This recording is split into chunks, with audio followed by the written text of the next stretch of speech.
Porque eu realmente gosto de dinheiro. Sou barbeiro. É um ótimo trabalho. Na verdade, nunca fui tão feliz trabalhando em nenhum outro emprego. Mas tem algumas desvantagens. A maior delas são as férias e feriados. Há poucos empregos de barbeiro que oferecem dias de férias remuneradas, feriados ou até mesmo dias de atestado médico. Sempre que você não está trabalhando, independentemente do motivo, não está sendo pago, porque, a menos que você seja o dono da barbearia, você é um funcionário contratado.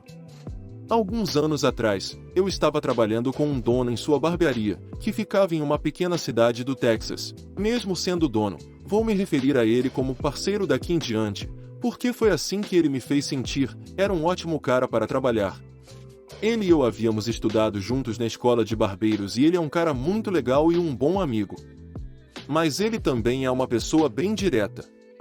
Nós dois gostamos de dar boas risadas, mas ele não tolera nada que não queira tolerar. Ninguém vai mandar nele, cliente ou não.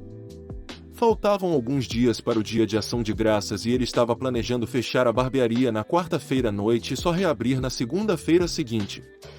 Eu estava muito feliz com esse arranjo, já que todas as barbearias em que trabalhei fechavam no dia de ação de graças, mas reabriam na sexta e sábado logo após o feriado. Meu parceiro, no entanto, gosta dos seus dias de folga, especialmente feriados como Ação de Graças e Natal.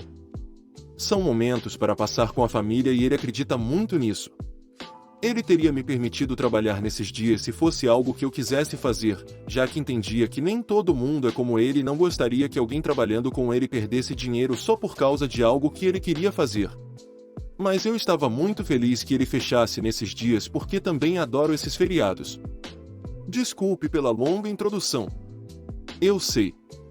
Então, vamos à história em si. É terça-feira, 2 dias antes do dia de ação de graças. Meu parceiro e eu estamos atendendo clientes. Quando entra o cara do tapinha, você nunca vai adivinhar por que o chamamos assim. O cara do tapinha tinha um problema sério, ele nos contou, enquanto se apoiava na mesa de sinuca à nossa frente, que o barbeiro da área dele, uma pequena cidade ao norte de nós, estaria fechado na quinta, sexta e sábado, o mesmo que nós, e ele precisava absolutamente cortar o cabelo e fazer a barba no sábado. Acontece que o barbeiro do cara do tapinha também era nosso bom amigo e estudou conosco na mesma escola de barbeiros. E foi por isso que o barbeiro dele o mandou falar conosco para ver se talvez pudéssemos ajudá-lo. Nós explicamos educadamente ao cara do tapinha que também estaríamos fechados nesses mesmos dias, e infelizmente, não poderíamos ajudá-lo. Mas o cara do tapinha simplesmente não aceitou isso. Certamente, ele nos diz: certamente um de vocês poderia vir e me ajudar pelo preço certo. Foi nesse momento que meu parceiro apontou que, além de estarmos fechados nesses dias, nós dois morávamos a 45 minutos da barbearia. Vir não é exatamente fácil. Bem, quero dizer, não é super difícil, mas com certeza é um incômodo. Ele então pergunta: qual é o problema com o sábado? Estaremos abertos amanhã e um corte de cabelo e barba na quarta-feira provavelmente ficariam quase tão frescos quanto um feito no sábado, então por que tem que ser no sábado? O cara do tapinha então nos diz: eu adoro ir aos cassinos em Shreveport, Louisiana. Mas, antes de ir, sempre gosto de cortar o cabelo e fazer a barba na mesma manhã. Isso me faz sentir mais fresco e relaxado quando chego lá. É uma questão de tradição. Para dar um pouco de sorte. Além disso, pode ser apenas uma diferença de alguns dias, mas quando eu vou, quero parecer tão limpo e brilhante quanto uma moeda nova. Ele realmente disse isso. Meu parceiro olha para mim para ver se talvez eu estivesse interessado em ir, mas eu já estou balançando a cabeça negativamente. Desculpe, diz meu parceiro, mas ambos estamos ansiosos para passar tempo com nossas respectivas famílias nesses dias e não poderemos ajudá-lo. Vocês devem não gostar de dinheiro então. O cara do tapinha grita com raiva para nós. Em todos os outros lugares que vou, os barbeiros fizeram isso por mim. Isso acontece o tempo todo comigo. Agora, isso obviamente não é verdade, já que, como você deve se lembrar, o barbeiro pessoal dele já havia recusado o mesmo pedido. Mas, por cortesia, nenhum de nós menciona isso a ele, não adianta deixá-lo mais irritado do que já está. Em vez disso, meu parceiro desliga sua máquina de cortar cabelo. Agora, eu deveria mencionar, e isso é algo que aprendi depois de muitos meses trabalhando com meu parceiro. Sempre que ele desligava a máquina, enquanto ainda estava no meio de um corte, algo sério estava prestes a acontecer, ou seja, ele estava prestes a dizer algo muito incrível. Ou hilário. Ou ambos. Sabe de uma coisa? Ele começou. Você me convenceu.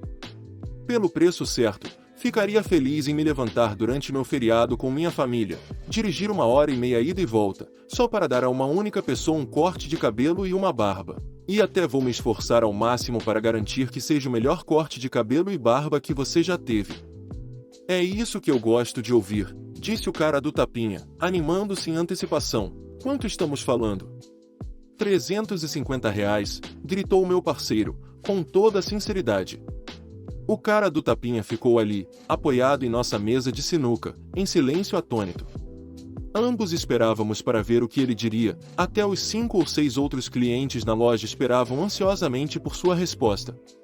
Depois de cerca de 60 longos segundos em completo silêncio, o cara do tapinha finalmente se endireitou e, sem dizer uma palavra, caminhou em direção à porta.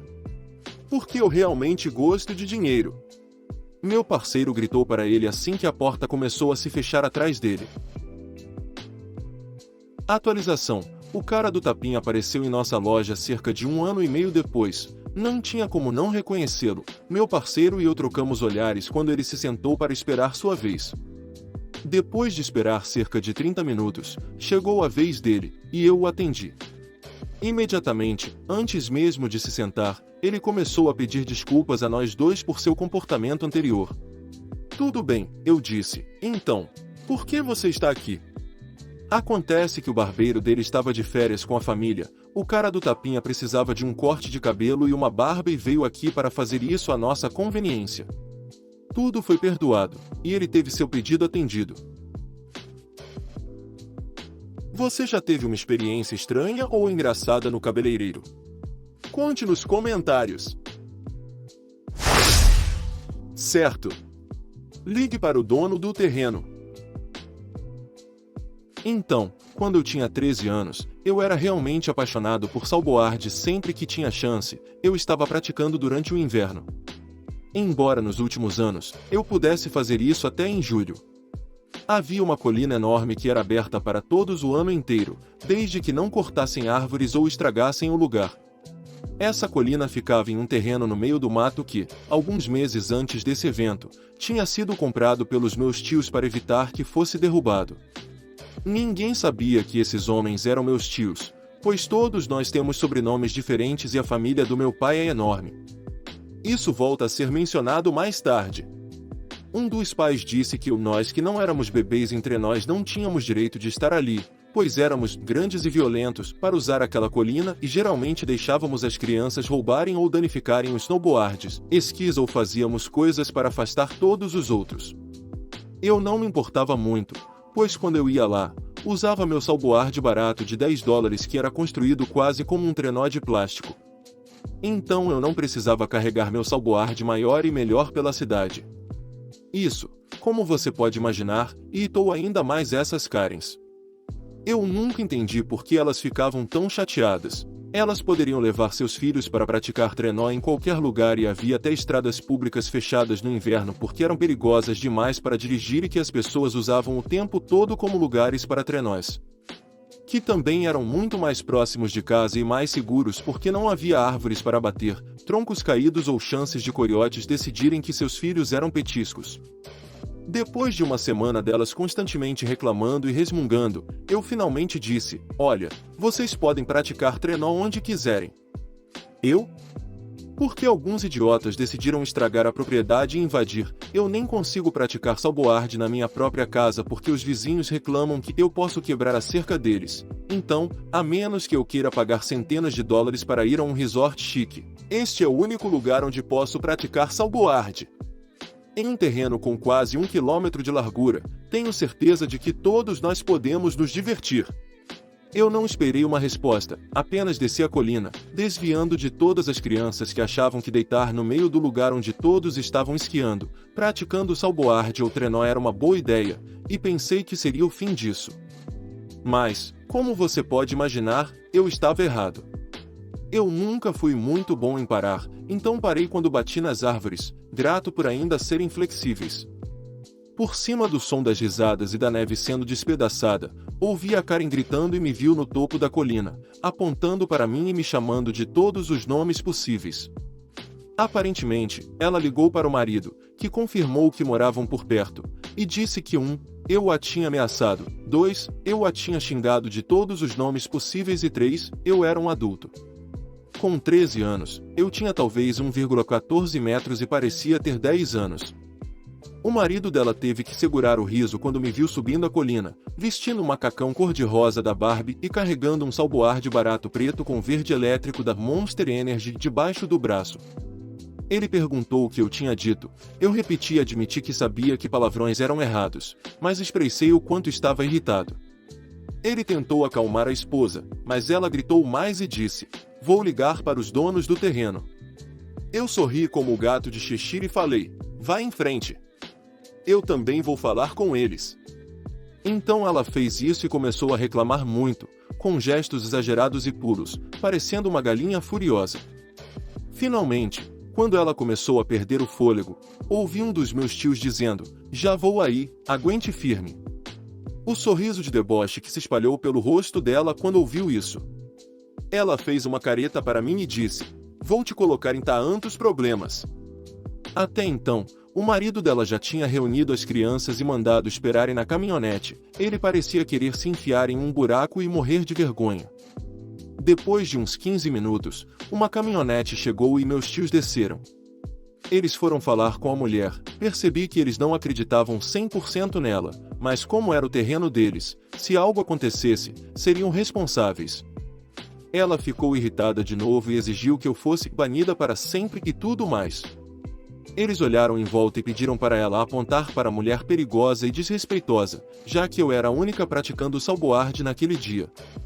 Ela resmungou e me agarrou, me sacudindo enquanto gritava: "Esta vadia aqui." Apesar de ser janeiro, juro que ouvi grilos enquanto as engrenagens em suas cabeças giravam. Conhecendo esses homens e o quanto me viam como seu próprio filho, era principalmente para evitar jogar essa mulher no sol.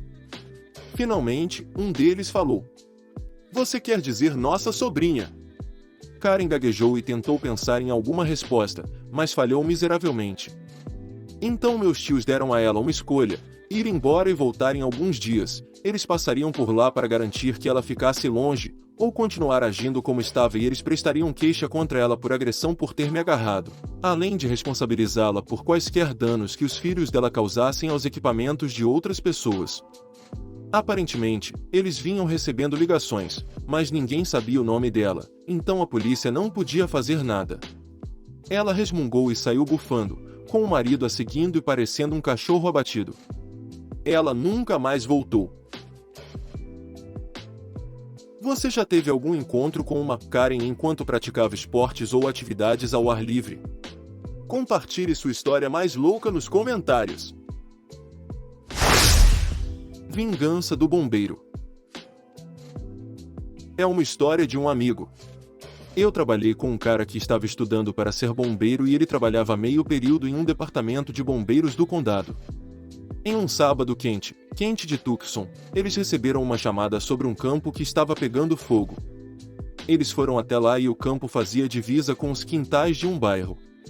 O campo estava coberto de fertilizante e alguém da vizinhança havia colocado fogo.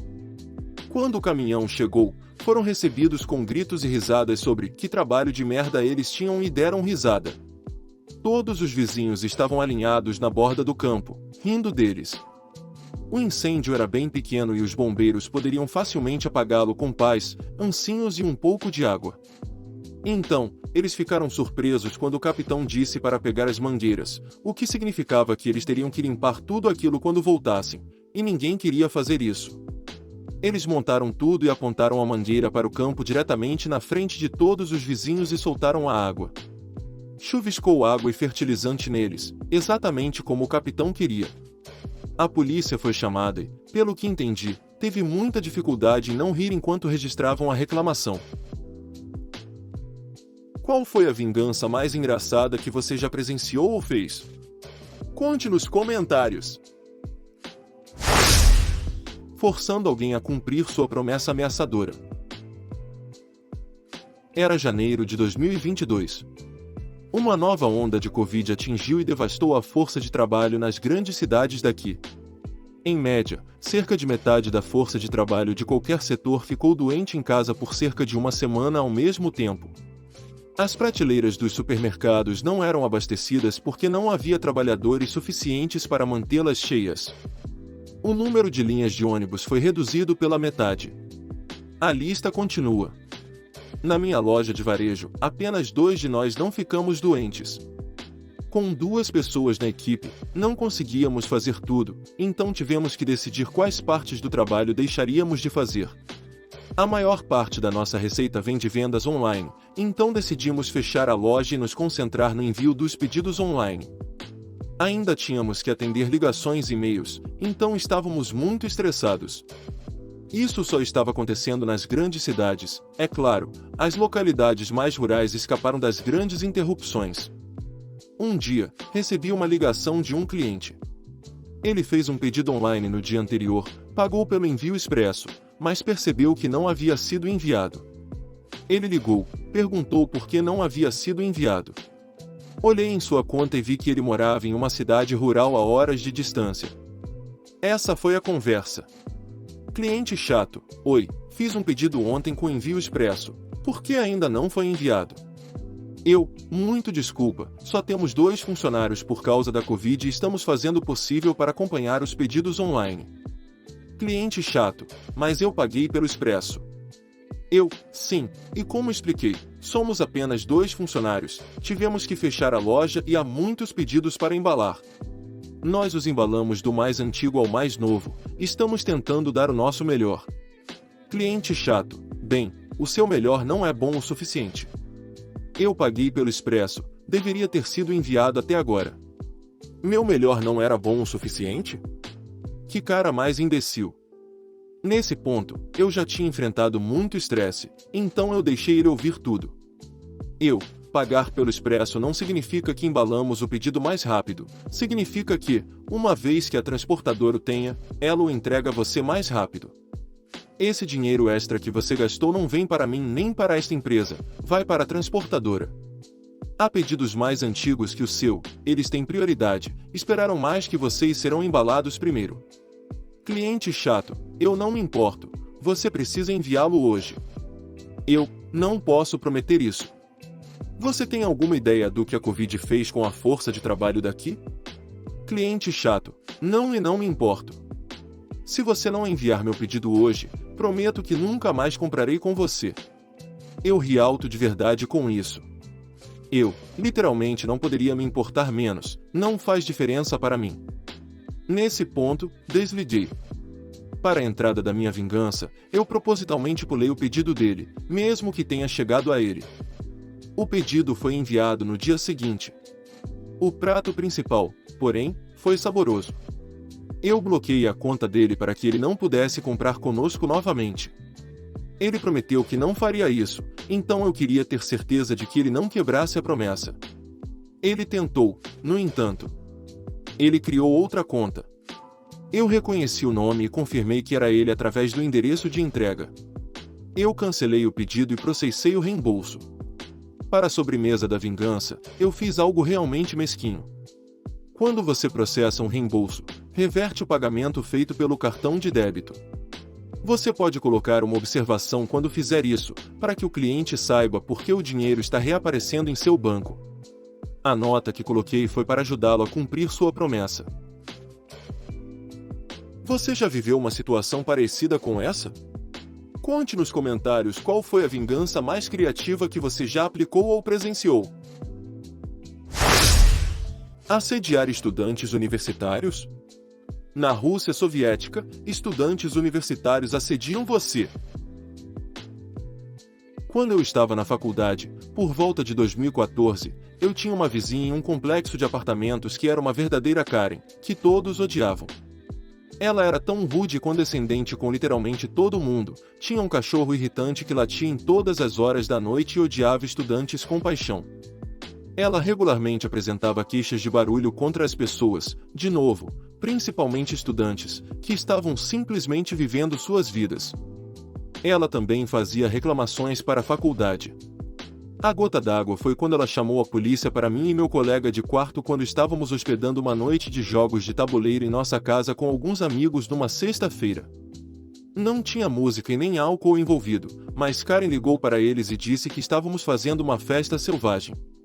A polícia apareceu e, claro, nada aconteceu conosco, mas recebemos um aviso por escrito da administração porque os policiais foram chamados ao nosso apartamento. Acontece que Karen tinha uma impressora sem fio. Eu sabia disso porque ela aparecia no meu computador sempre que eu me conectava ao Wi-Fi. Agora, Karen também era uma daquelas teóricas da conspiração que usam chapéu de alumínio. Isso criou a tempestade perfeita. Minha colega de quarto era da Bielorrússia, então, obviamente, ela falava russo fluentemente. Eu também falo vários idiomas e estava aprendendo russo na época. Ainda estou aprendendo porque adoro o idioma, mas, caramba, é difícil. Obviamente, falo muito melhor agora, mas mesmo naquela época eu conseguia juntar frases decentes se fosse devagar e me esforçasse. Começamos a criar essas cartas de funcionários do governo russo e imprimi-las na impressora sem fio dela. Na verdade, pesquisamos correspondências oficiais do governo russo e colamos os cabeçalhos em documentos do Word, em seguida, escrevemos besteiras vagamente ameaçadoras. A maioria delas era algo como: estamos de olho em você, sabemos o que você fez na data XYZ, você acha que está seguro, mas não está, você nunca encontrará os grampos que colocamos em sua casa, coisas assim. Fomos progredindo lentamente para coisas mais absurdas. Um deles que lembramos foi instruí-la a pegar os documentos que enviamos para sua impressora, era uma carta e várias folhas de código binário, e entregá-los em coordenadas aleatórias em nossa cidade. Você já se vingou de um vizinho chato? Conte-nos sua história mais engraçada nos comentários.